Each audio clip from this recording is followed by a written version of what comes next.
우리는 심각하게 고민을 하면서 이를 해결하기 위한 우리의 노력이 필요하다는 사실이에요. 그러니까 오늘날 한국 교회에 있는 성도들이 나가서 예수 그리스도에 대한 복음을 증거하며 나아갈 때 세상 사람들이 전혀 귀를 기울이지 않으며 뭐라고 그래요? 너나 잘 믿어라.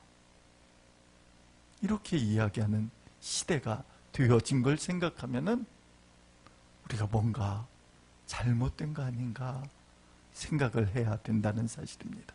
무엇이 잘못됐을까? 물론 그래요. 학문적으로 바라볼 때 시대적 현상이다. 오늘날 시대가 포스트 모더니즘 시대이기 때문에 포스트 모더니즘 시대라고 하는 것은 기존에 있던 진리를 부정하는 시대, 거대 담론을 부정하는 시대, 거대 담론을 가지고 자신의 권위를 내세우는 이들의 권위를 부정하는 시대, 이러한 시대이기 때문에 요즘의 젊은이들이 거대 담론인 진리라고 주장하는 것들을 거부하는 시대이기 때문에 성경 말씀을 거부하는 시대라는 거예요. 그렇기 때문에 성경을 가지고 진리를 외치고 있는 설교자인 목회자들의 이야기에 전혀 귀를 기울이지 않는다. 이 말이 상당히 설득력 있고 이해가 되어집니다. 그러면 길이 없느냐? 세상을 변화시킬 능력이 없는 거냐? 복음에는 힘이 없는 건가? 우리가 고민을 해야 되는 거예요. 복음은 하나님의 말씀이고 살아계시고 역사하시는 하나님이 함께 하는데 복음에 영향력이 없다고 하면, 능력이 없다고 하면은 하나님이 살아계시지 않는 거기 때문에 이게 더 심각하다는 사실이에요. 우리는 고민을 해야 된다는 사실입니다. 쉬운 얘기 하나 하면서 이 얘기를 접근해 가보죠.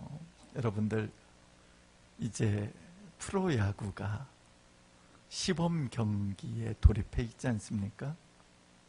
시범 경기는 정식 경기가 아니니까 뭐 최선을 다해서 투수들이 던지지 않고 자기 공을 최대한 실험해보는 시간이기 때문에 그때 뭐 투수들에 대해 평가하기가 쉽지 않은 건 사실이에요. 그런데 대체적으로 사람들이 이야기할 때 야구는 투수 노름이다. 투수가 잘 공을 던지면 이기게 되어 있다. 이런 얘기를 합니다. 그러면 좋은 투수, 누가 좋은 투수인가? 어떠한 투수가 좋은 투수인가? 하는 거에 대해서 이야기할 때 대체적으로 해설자들이 하는 이야기 중에 하나가 투수는 자기 공에 대한 확신이 있어야 된다. 그래서 자기 공에 대한 확신을 가지고 던지면, 그래, 네가 칠 테면 쳐봐라. 투수 중에 가장 꼴 보기 싫은 투수가 누구예요? 공을 안 맞으려고 우리 빼고 조리 빼고 조리 빼고 하다가 컨트롤이 나빠지면서 포업을 주는 투수. 이런 투수 보면 짜증나거든요. 근데 정면 승부하면서 칠 테면 쳐봐라. 그 유현진이 같은 투수가 좋잖아요. 유현진이 같은 투수는 한번 맞고 나면 그래, 또 그 공 또 던져요. 네가 내 공을 치다니. 그리고 그냥 감히 내 공을 쳐, 또 쳐봐. 그리고 또 주는 거야. 또 줘, 또 줘. 왜? 자기 공에 확신이 있으니까, 자신이 있으니까. 자신이 있는 사람은 이기게 돼 있어요. 확신이 있는 사람이 이기게 돼 있어요. 그러니까 포스트 모더니즘 시대에 이길 수 있는 사람은 누구냐? 자기 확신이 있는 사람이 남들을 변화시킬 수 있는 힘이 있는 사람이라는 거예요. 그러니까 레즈비언인 이 학생이 자기 확신이 있는 거예요. 자기 확신. 세상 거에 대해서도 자기 확신이 있는 이 학생이 지지를 받는 것처럼 교회를 다니는 하나님의 백성들과 목회자들은 자기 확신이 없으면, 자기 존재에 대한 확신이 없으면, 자기 정체성에 대한 확신이 없으면은 결코 남을 변화시킬 수 있는 능력이 없다는 사실입니다. 다른 사람을 변화시키기 위해서는 내가 누구인가를 분명히 알고 나와 함께하는 하나님에 대한 확신 가운데 나아가게 될 때에 우리는 세상을 변화시킬 수 있는 힘이 있다는 사실이에요. 자기 확신이 없으니까, 목회자들이 자기 확신이 없이 하나님의 말씀을 선포하니까 너나 하나님 잘 믿으라 하면서 요즘에 젊은이들이 목회자들의 말에 귀를 기울이지 않는 겁니다. 별별 짓 다 하잖아요. 하지 말아야 될 짓들 하잖아요. 그런 모습들 바라보면서 젊은이들이 너나 하나님 두려워하고 너나 하나님 믿으라. 하나님의 확신이 있는 사람이 어떻게 그렇게 행할 수 있는가? 이러며 젊은이들이 반항한다는 사실입니다. 그렇기 때문에 우리는 자기 확신이 있는 하나님의 백성으로 살아나가는 사람들이 되어야 하는데, 오늘 말씀에 보면은 베드로가 멀찍이 예수님을 따라 나가요. 바짝 따라 나가지 못하고 멀찍이 따라 나갑니다. 왜 멀찍이 따라 나가요? 확신이 없으니까 가까이 가지 못하는 겁니다. 예수 그리스도 그분이 자신의 입으로 가이사랴 빌립보에서 고백했던 것처럼 그분이 하나님의 아들이심을 확신할 때, 주는 그리스도예요, 살아계신 하나님의 아들이라는 이 확신이 있었다면 그는 바짝 따라갔을 거예요. 그런데 그가 예수님이 붙들리는 모습을 바라보면서 예수님에 대한 확신이 무너졌어요.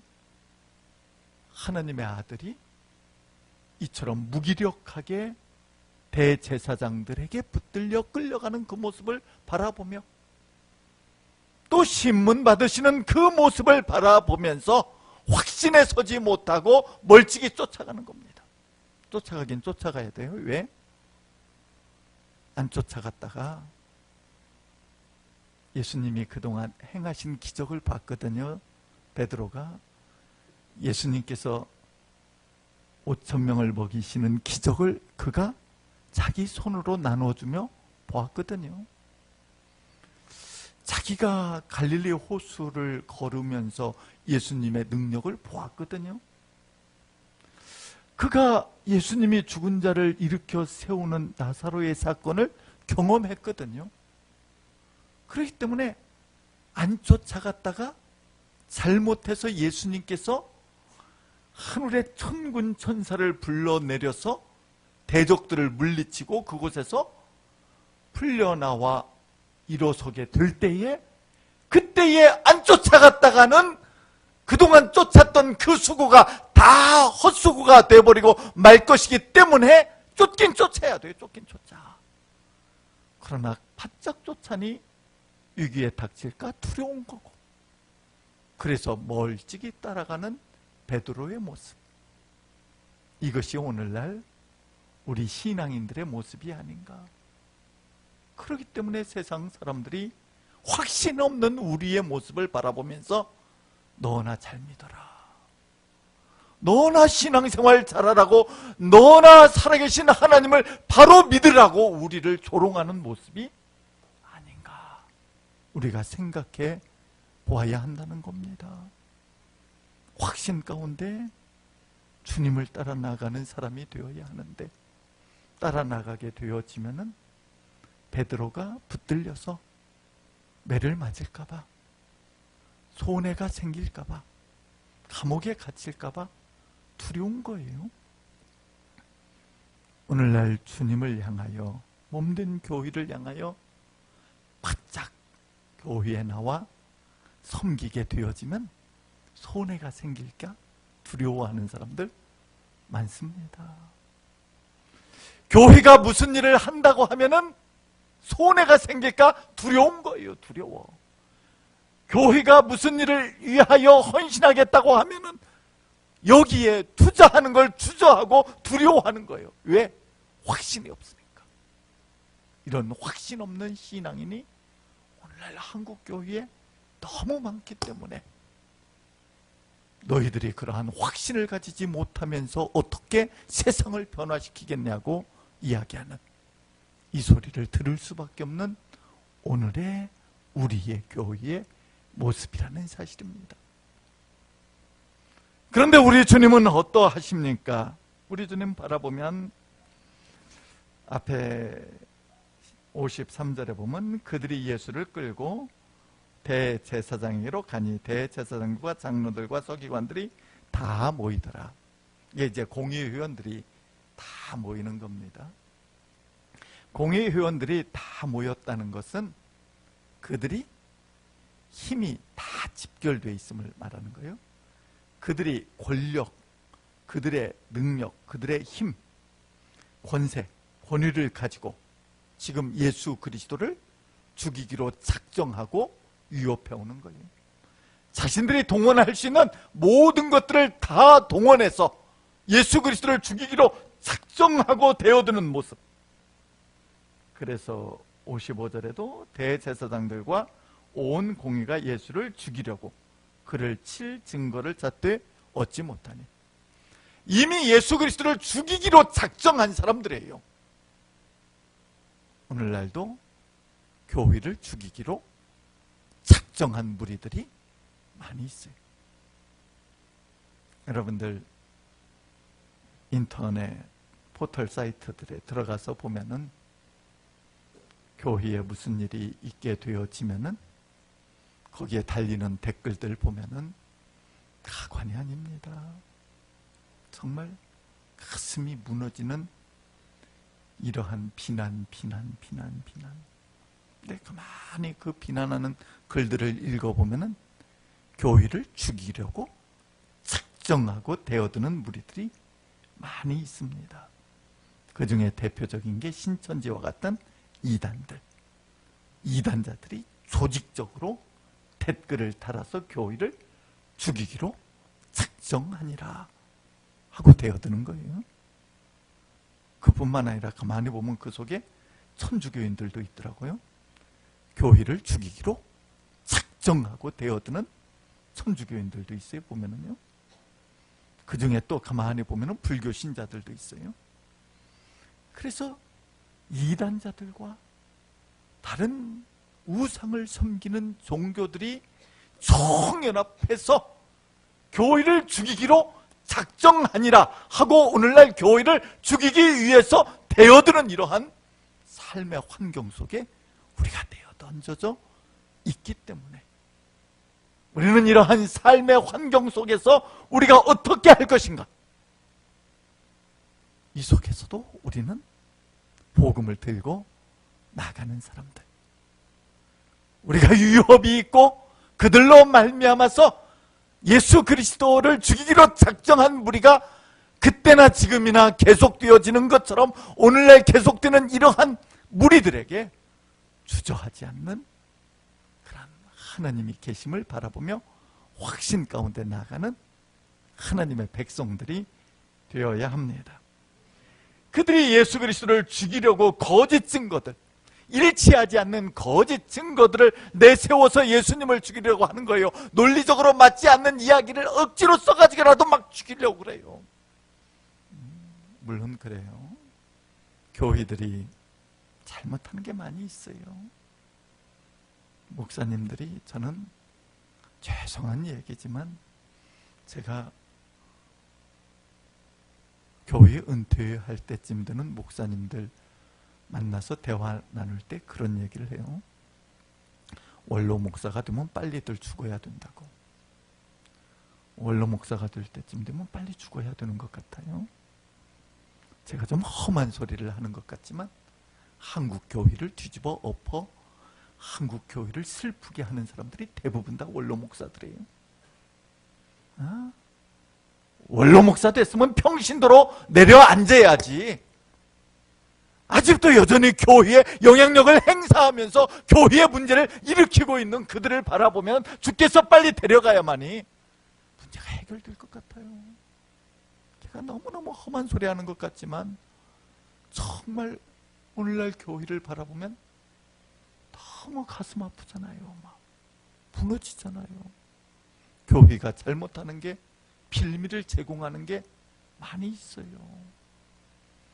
교회가 빌미를 제공함으로 인하여서 오늘날 교회가 이처럼 죽이기로 작정한 그 무리들에게 우리가 원인을 제공하고 있지만, 또 한편에서는 그들은 말도 안 되는 논리로 교회를 죽이려고, 예수님을 말도 안 되는 논리로 죽이려고 했던 것처럼 파괴하려고 하는 무리가 있다는 사실이에요.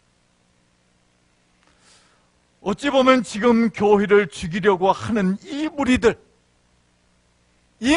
지금 성경이 마가복음이에요. 마가복음.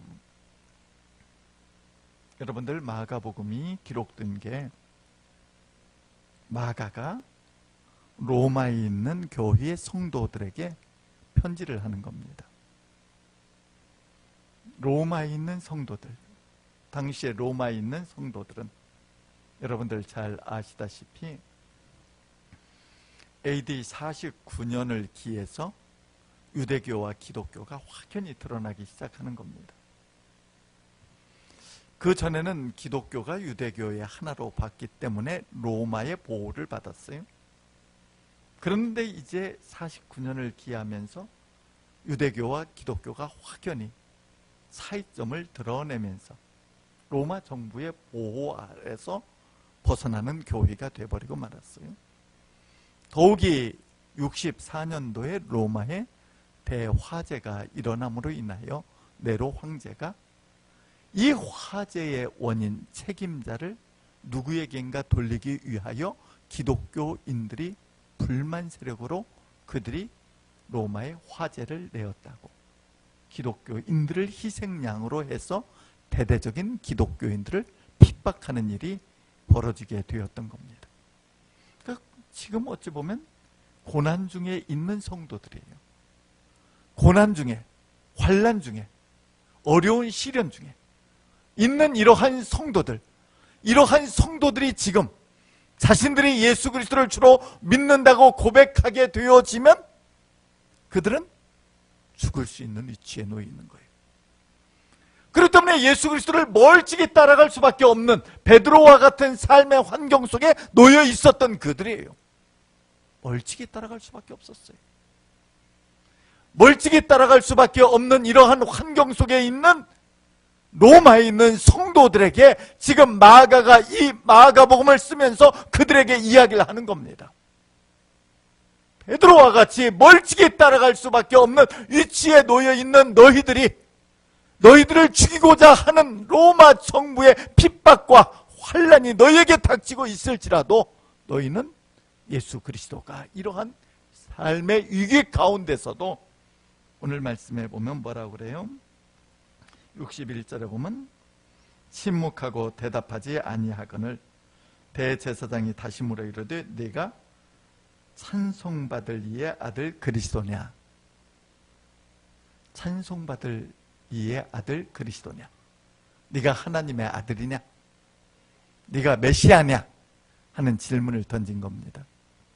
이 질문을 예수님이 내가 그니라, 예수님이 내가 메시아다, 내가 하나님의 아들이다 하며 자신의 정체성을 드러내게 되어지면은 오늘 뒤에 바로 나오는 것처럼 이는 신성모독이라 해서 우리가 더 이상 물을 것이 없다고 하여 예수 그리스도를 죽이는 거예요. 그런 걸 예수님이 뻔히 알고 있어요. 예수님이 지금 자신에게 닥칠 상황을 다 알고 계시는 거예요. 예수님은 분명히 그들이 이를 빌미로 해서 예수님을 죽일 걸 알고 있는 거예요. 다 아세요. 그런데 예수님이 뭐라고 그래요?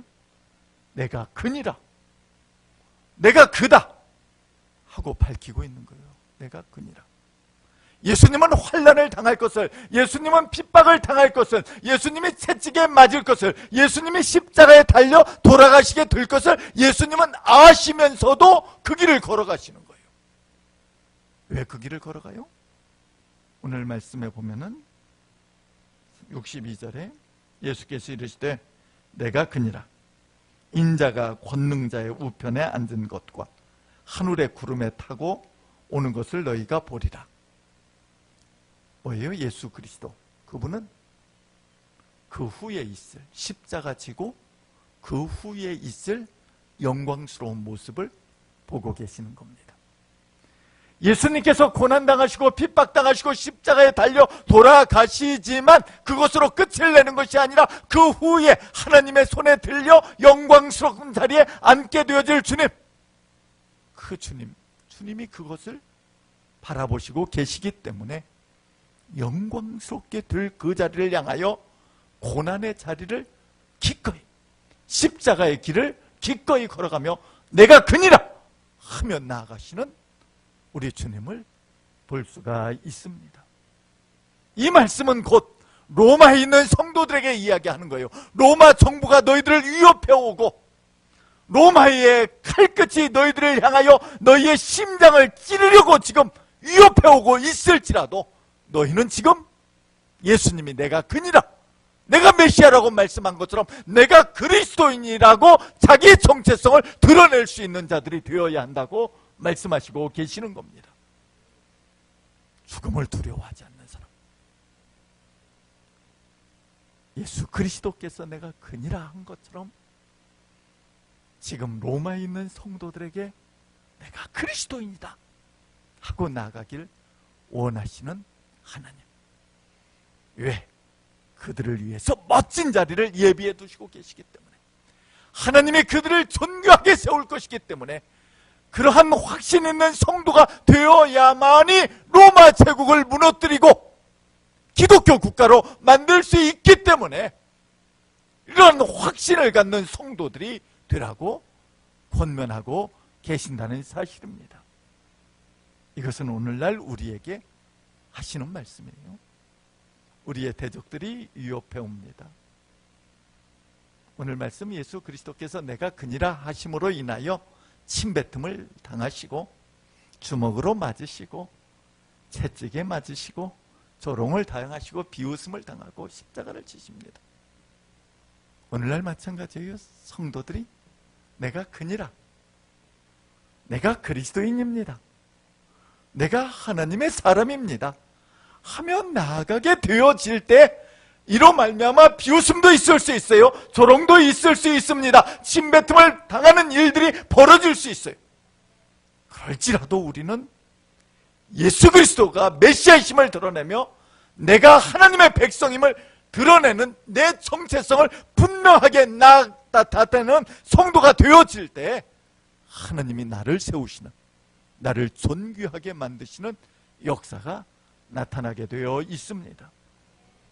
우리가 십자가를 기꺼이 지고 가기 위해서 난 그리스도인입니다, 나는 예수님의 제자입니다 하면서 내가 예수님의 제자로 세상을 살아나가게 되어질 때에 예수 그리스도에 대한 확신 있는 사람들, 이러한 사람들이 세상을 변화시킬 수 있는 사람들이라는 사실입니다.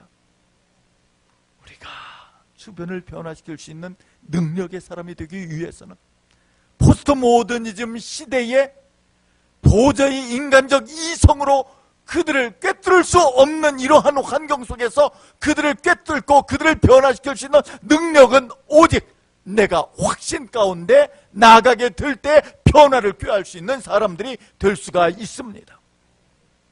여러분들의 자녀들을 변화시킬 수 있는 것은 내가 확신 가운데 서 있을 때요. 그렇지 않습니까? 옛날에는 다 우리 아이들 코를 질질질 흘리며 감기에 걸려서 콜록콜록 해도 하나 등에 업고 하나 손에 잡고 구역예배 드리러 갔습니다. 구역예배 드리러 갔어요. 요즘에 감기 걸리면 어때요? 교회 안 나와요? 안 나와버려요.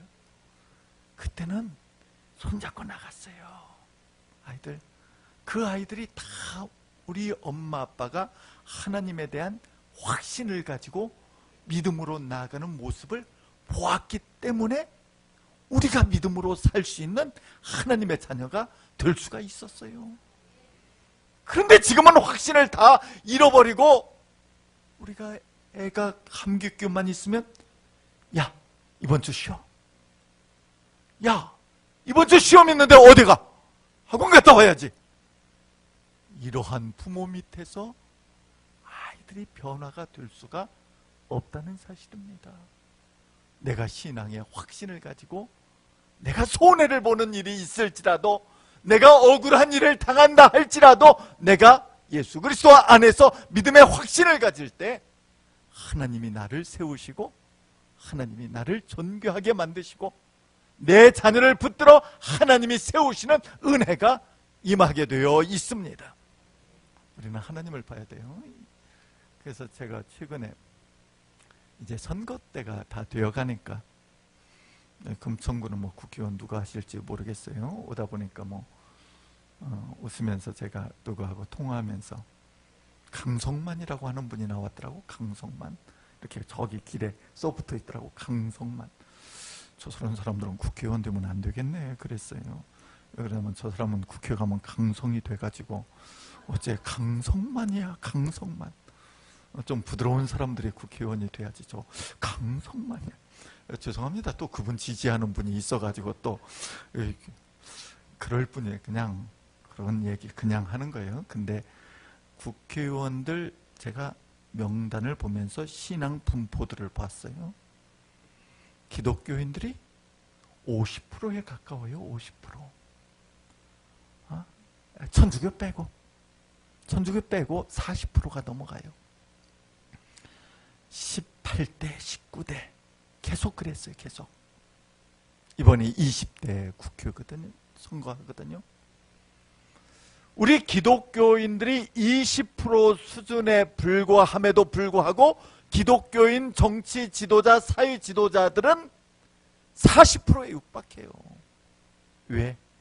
하나님께서 우리 조상들, 우리의 부모님들이 우리를 끌고 그러한 어려움 가운데서도 오직 믿음으로 자식들 키워냈기 때문에 하나님께서 그 자녀들 축복하여 주셔서 사회의 리더가 될 수 있도록 영광스러운 자리에 앉게 하시는 은혜가 임하게 되었다는 사실이에요.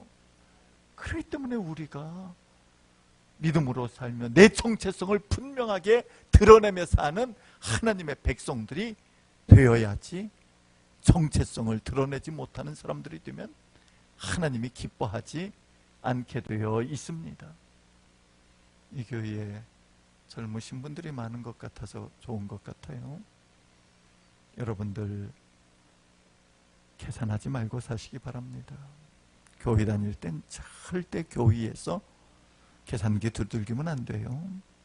계산기 두들지 말고 중요한 게 하나님이 살아계심을 바라보면서 내가 그리스도인이기 때문에 내가 주님의 말씀 따라 섬기며 사는 삶, 그저 베풀며 섬기며 사는 삶, 내가 하나님 앞에 충성할 기회가 주어져 있을 때 내가 그리스도인답게 주님을 위해서 나를 희생하고 헌신하고 드릴 수 있는 삶, 고난의 자리도 기꺼이 감내하며 나아갈 수 있는 사람들, 이 사람들 하나님이 반드시 세우시는 역사가 나타나게 되어 있습니다.